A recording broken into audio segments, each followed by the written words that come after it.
आज अपन कैलकुलेशन में किसी भी नंबर का स्क्वायर निकालना और मल्टीप्लाई गुणा सीखने वाले हैं। देखिएगा, कैलकुलेशन किसी भी एग्जाम की दृष्टि से अपना टाइम बचाने के लिए बहुत ही जरूरी टॉपिक है। तो अपन इसको जितना हो सके उतना फास्ट सीखे, जल्दी सीखे, और जितना हो सके प्रैक्टिस आपको ही करनी है, प्रैक्टिस किया करो। इधर देखिएगा, सबसे पहले अपन सीखते हैं किसी संख्या का वर्ग निकालना। यदि कोई संख्या है उसका अंतिम अंक 5 है तो उसका वर्ग निकालते हैं अपन देखते हैं 5 का स्क्वायर क्या होता है 25, और 3 से वाला नंबर क्या होगा 4। जब 3 को 4 से गुणा करेंगे क्या आएगा 12। तो इसी तरह से अपन के पास 35 का जो वर्ग है वो कितना आया 1225। ठीक है, इसी तरह से अपन निकालना 85 का। 5 का वर्ग क्या होता है 25, 8 से अगला क्या होगा 9, तो 9 को 8 से गुणा करेंगे क्या होगा 9 8 72। तो अपन के पास 85 का जो वर्ग है वो कितना है 72 25। ठीक है, अब ऐसे अपन को निकालना है 105 का। 5 का वर्ग क्या होता है अपन के पास 25। अब 11 से नंबर क्या होगा 12। जब 11 को 12 से गुणा करेंगे तो अपन के पास गुणा करने पाएगा 132। तो इधर देखिएगा 115 का स्क्वायर क्या आया 132 और 25 निकल के आया अपन के पास। अब देखिएगा, यदि किसी नंबर का अंतिम अंक 5 नहीं हो तो उसका वर्ग कैसे निकालते हैं। ये बहुत आसान ट्रिक है, पर दो मेथड जो हो वो देख लेना।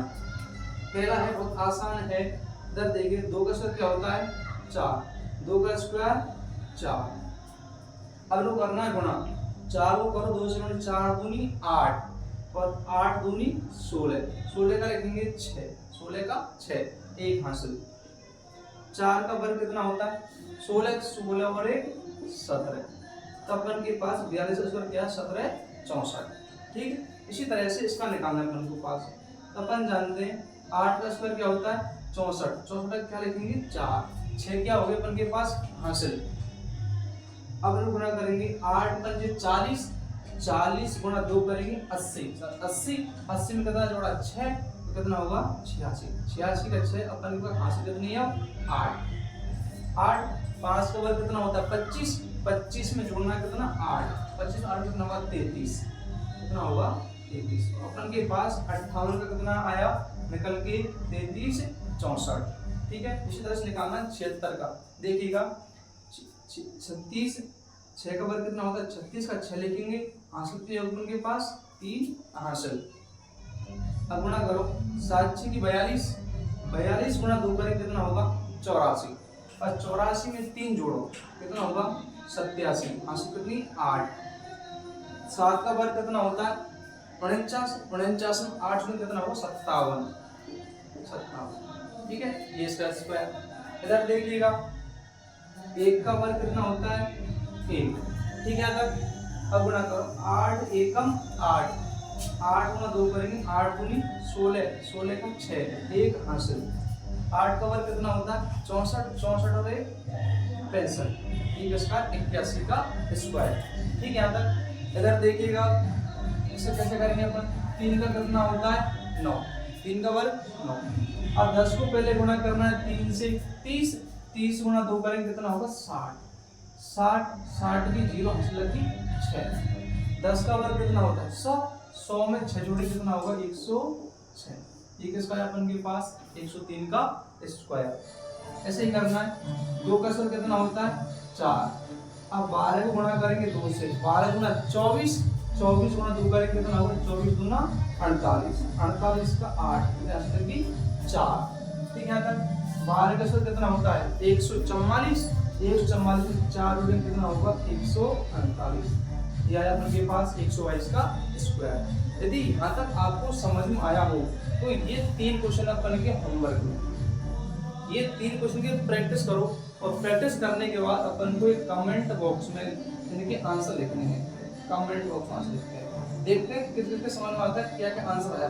ठीक है, अब इधर देखिएगा यहाँ तक अपन स्क्वायर निकालना सीख चुके हैं। जहाँ तक अपन को करना है मल्टीप्लाई, गुणा करना है किसी भी संख्या को। यदि 5 हो तो 5 से गुणा करना है इस संख्या, कैसे करनी है इधर देखिएगा।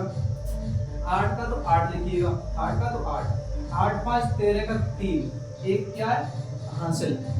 5 5 में जोड़े कितना होगा 6, गुणा कर दिया 11 से, यह है 638। इस तरह इसको करना है। देखिएगा 4 का तो 4, 4 का तो 4 लेना, 4 में 3 जोड़ेंगे 7, 3 में 2 जोड़ेंगे कितना 5, और 2 में जोड़ेंगे कितना 3, 1। और देखिएगा 4 का तो 4, 4 और 3 7, 3 और 2 5, 2 और 1 3, 1 का 1, ये हो 11 से गुणा। ठीक है, आता यदि 11 से गुणा सीख लिया हो तो अब देखिएगा 5 से गुणा कैसे करना है। जब देखिएगा जब किसी भी संख्या को 5 से गुणा करना हो तो उसका कर दिया करो आधा, आधा गुणा करके 22 आधा कितना होता है 11। यदि संख्या सम है तो 0 लगा दो, संख्या सम है तो 0 लगा दो। ठीक है, 22 से गुणा कर दिया। अब 22 से गुणा इसको करना है अपन को। तो देखो अब इसमें क्या है दशम, इससे कम करो कितना 22, 22 का कितना होता है 11, और लगा दो 5। ठीक है, इसका कर दिया 5 से गुणा। और देखो इसका क्या होगा, सम है आधा कर दो कितना होगा इसका आधा 61, 0 लगा दो, हो गया 5 से गुणा। इसी तरह से और कर लो, देखो ये गुणा 5। अब इससे पहले क्या 42, 42 का क्या होता है 21, अब इससे कितना लगा दो 215। ठीक है, आता अब ये संख्या को हम क्या करनी है गुणा, देख कैसे करना है। अब पहले इन संख्या गुणा करो, लास्ट की संख्या गुणा करो, कितना होगा 5 3 15, 5 3 15 हो गया। अब ये कितना 103 में लास्ट वाली संख्या जोड़ दो, 1 3 5 जोड़े कितना होगा 108, इसका गुणा कंप्लीट। ठीक है, इसका गुणा कंप्लीट। इधर देखिएगा, अब इधर देख लीजिए, अब इसमें गुणा करो 8 से 48। अब ये तो 100 में क्या थी ज्यादा थी 100 से ये क्या कम, दो कम है। तो इधर देखो अब ये इससे कितनी कम है, कितनी कम है 2, तो इससे 2 कम करें कितना होगा अपन के पास 94। ठीक है, ये गुणा कर दिए। और अपन को ये क्वेश्चन करने हैं होमवर्क में, एक तो 11 से गुणा है, एक 5 से गुणा है, और ये दोनों नंबर आपस में गुणा है, और ये गुणा है। ये अपन को होमवर्क में करने हैं। उनके जो आंसर आता है वो कमेंट बॉक्स में अपना आंसर लिखना है, जो भी आता है। अब कैलकुलेशन हो गई। अब अपन के पास कैलकुलेशन में जोड़ है और बाकी है, और जो गुणा है आगे ये कैलकुलेशन बताने वाले हैं। ठीक है, जब तक के लिए धन्यवाद।